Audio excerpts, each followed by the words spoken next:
O editorial de hoje, da Gazeta do Povo, fala sobre um governo perdido que só pensa em arrecadar. A repercussão negativa do pacote fiscal, que tinha como carro-chefe o aumento do IOF, foi tanta, com ameaças de derrubada do decreto pelo Congresso Nacional, que o ministro Fernando Haddad teve de recuar da ideia, lançada em maio, e propor uma alternativa para conseguir fechar as contas. Após horas e horas de reunião entre Haddad, os presidentes da Câmara e do Senado, líderes partidários e a ministra Gleisi Hoffmann, em pleno domingo, o resultado apresentado foi a proverbial substituição dos 6 por meia dúzia. O governo abre mão de elevar alguns impostos para subir outros. Quanto ao tão necessário corte de gastos, esse deve ficar para o famoso segundo momento. Isso, se não ficar para momento nenhum. A proposta do governo é deixar de lado algumas das elevações do IOF, mas não todas. Para compensar os estimados 14 bilhões de reais que este recuo deve custar ao governo, pois melhor seria falar em dinheiro que continuará nas mãos do contribuinte, pretende-se aumentar a tributação sobre as bets. Além de cobrar 5% de imposto de renda das letras de crédito imobiliário, LCI, e do agronegócio, LCA, investimentos hoje isentos.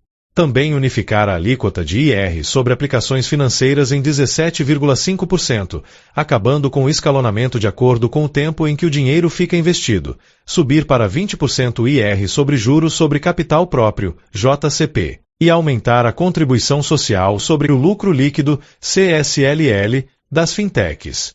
Além disso, o governo tentará, por meio de PEC, reduzir benefícios fiscais, embora Haddad não tenha detalhado quais deles. Sabe-se apenas que algumas vacas sagradas, como a Zona Franca de Manaus, seguirão intocadas.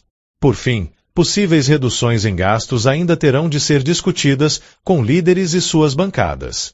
Essas idas e vindas são um sinal inequívoco de que o governo não sabe o que fazer e vai atirando para todos os lados, até encontrar uma ideia que não seja tão rejeitada. Falando a jornalistas após a reunião de domingo, Haddad disse até que a proposta de recalibrar o decreto do IOF faria com que a sua dimensão regulatória seja o foco da nova versão, deixando implícito que a ideia anterior havia realmente subvertido a natureza desse imposto, que já é regulatório e não arrecadatório. E o novo pacote também já nasce sob fortes críticas, especialmente dos setores agropecuário e imobiliário, que serão afetados com o desestímulo ao investimento em LCA e LCI, ainda que o IR cobrado seja inferior ao de outras aplicações. E ainda que possa ser razoável acabar com alguns benefícios fiscais, é arriscado apostar no apoio de 3/5 dos congressistas a uma medida como essa. Em qualquer caso, a previsibilidade, um patrimônio de qualquer governo que se disponha a atrair investimentos, sai arranhada. Um investidor, que olha para um país onde a tributação muda a todo momento, sem lógica nenhuma, exceto a de tapar rombos criados pelo governo, não tem estímulo algum para aplicar seu dinheiro. E tendo a oportunidade, procurará alternativas mais seguras que o Brasil, até mesmo com rentabilidades menores, para não ser surpreendido a cada novo pacote anunciado por Haddad. Isso vale tanto para a tributação em si, quanto para seus efeitos, que o governo parece ignorar a cada tentativa de elevar impostos. O agronegócio, por exemplo, já aponta o risco de encarecimento do crédito para o campo, com possíveis consequências no preço dos alimentos. No fim de maio, Haddad disse a jornalistas que, abre aspas, nós ficaríamos em um patamar bastante delicado, do ponto de vista do funcionamento da máquina pública e do Estado brasileiro, fecha aspas, se o Congresso derrubasse o aumento do IOF. Faltou dizer que esse patamar bastante delicado foi criado pelo próprio governo, com sua disposição de gastar ainda mais, quando o momento pede contenção de despesas. Esta disposição agrava mazelas mais antigas, como o engessamento do orçamento da União e a voracidade cada vez maior do Legislativo sobre o dinheiro do contribuinte, com aumento constante da fatia dedicada às emendas parlamentares.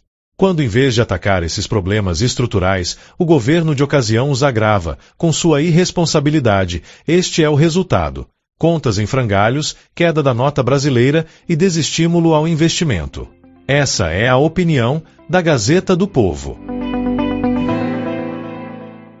Essa narração foi gerada por inteligência artificial, sob supervisão jornalística.